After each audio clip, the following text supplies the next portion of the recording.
So ಭಗವಂತ ನಿಮಗೆ ಒಳ್ಳೇದು ಮಾಡಲಿ. ಇವತ್ತು ನೀವೆಲ್ಲ ವಕೀಲರು ಇದ್ದೀರಿ, ನಿಮ್ಮ ಮೌಲ್ಯನೇ ದೊಡ್ಡ ಅಲಂಕಾರ. ಸಂವಿಧಾನನೇ ನಿಮಗೆ ಆಭರಣ. ಪ್ರತಿ ಹಂತದಲ್ಲೂ ಕೂಡ ನೀವು ಸಂವಿಧಾನವನ್ನು ತಾವು ಕಾಪಾಡಿಕೊಂಡು ನೀವು ಬಂದಿದ್ದೀರಿ. ನಿಮ್ಮ ಮಾತಿನಲ್ಲಿ ಭೂಷಣ, ಮಾತೇ ನಿಮಗೆ ಭೂಷಣ. ಪ್ರತಿಯೊಬ್ಬರು ಕೂಡ ವಕೀಲರು ನಿಮ್ಮ ಹತ್ರ ಬರ್ಬೇಕಾದ್ರೆ ಎಲ್ಲ ಇದು ಯಾರು ನಮ್ಮಂತ ಕಕ್ಷಿದಾರರು, ಕಕ್ಷಿ ಅಂತ ಕರಿತೀರಲ್ಲ ನಮ್ಗೆಲ್ಲ,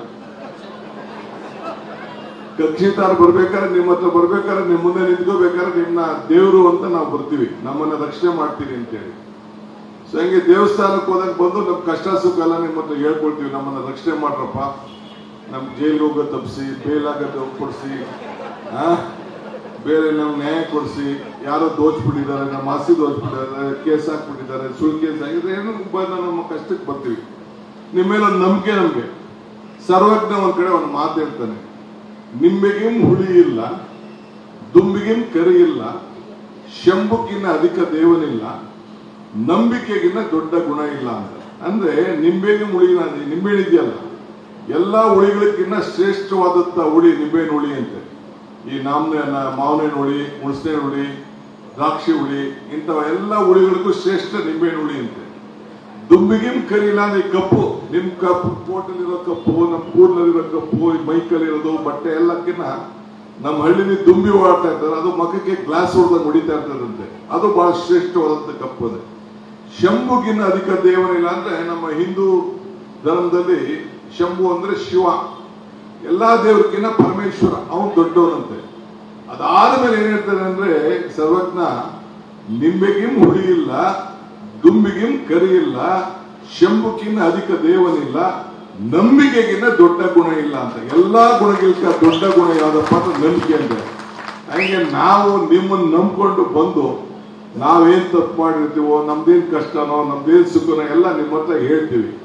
ನೀವು ನಮ್ಮ ದೇವ್ರ ರೀತಿ ನಮ್ಮನ್ನ ಕಾಪಾಡ್ತೀರ ಅಂತ ಬರ್ತೀರಿ. ನಾನು ಯಾಕೆ ಈ ಮಾತು ಹೇಳ್ತಾ ಇದ್ದೀನಿ ಅಂದ್ರೆ ನಿಮ್ಮ ಇಂಟಿಗ್ರಿಟಿನ ನೀವು ಕಳ್ಕೊಳ್ಬಾರ್ದು. ನಿಮ್ಮ ಮೇಲೆ ಅಪಾರವಾದಂತಹ ವಿಶ್ವಾಸ, ನಂಬಿಕೆ ಇಟ್ಕೊಂಡು ನಮ್ಮನ್ನ ದೇವರು ಸಮಾನದಲ್ಲಿ ನೀವು ನೋಡ್ತೀರಿ ಅಂತೇಳಿ, ನಮ್ಮನ್ನ ಕಾಪಾಡ್ತೀರಿ ಅಂತೇಳಿ ಬಂದಿದ್ದೀವಿ. ಈ ದೇವಸ್ಥಾನಕ್ಕೆ ಹೋಗ್ತೀವಿ, ದೇವಸ್ಥಾನಕ್ಕೆ ಹೋದಾಗ ಅಲ್ಲಿ ಒಬ್ಬ ಅರ್ಚಕ ಇರ್ತಾನೆ. ನಮ್ಗೆ ದೇವ್ರಿಗೆ ಏನ್ ಕೇಳಬೇಕು ಅಂತ ಗೊತ್ತಿಲ್ಲ, ದೇವ್ರ ಭಾಷೆನೂ ನಮ್ಗೆ ಗೊತ್ತಿಲ್ಲ. ಅರ್ಚಕಸ್ಯ ಪ್ರಭಾವೇನ ಶಿಲಾದ್ಭೂತಿ ಶಂಕರ, ಅರ್ಚಕನ ಪ್ರಭಾವದಿಂದ ಶಿಲೆಯಲ್ಲೂ ಶಂಕರನ ಕಾಣಬಹುದಂತೆ. ಹಂಗೆ ನೀವು ವಕೀಲರು ಇವತ್ತು ಅರ್ಚಕರಾಗಿ ದೇವರ ಮುಂದೆ ಇವತ್ತು ಕೆಲಸವನ್ನು ಮಾಡಿಕೊಂಡು ನೀವು ಬರ್ತಾ ಇದ್ದೀರಿ. ಸೊ ಸಮಾಜಕ್ಕೆ ನೀವು ನ್ಯಾಯವನ್ನ ಕೊಡಿಸ್ತೀರಿ, ಪರಿಶುದ್ಧವಾಗಿ ಮಾಡ್ತೀರಿ. ನಿಮ್ಮ ಯಶಸ್ಸು ಕೂಡ ನಾನು ಹೇಳ್ದಂಗೆ ಶ್ರಮ ಇರಬೇಕು.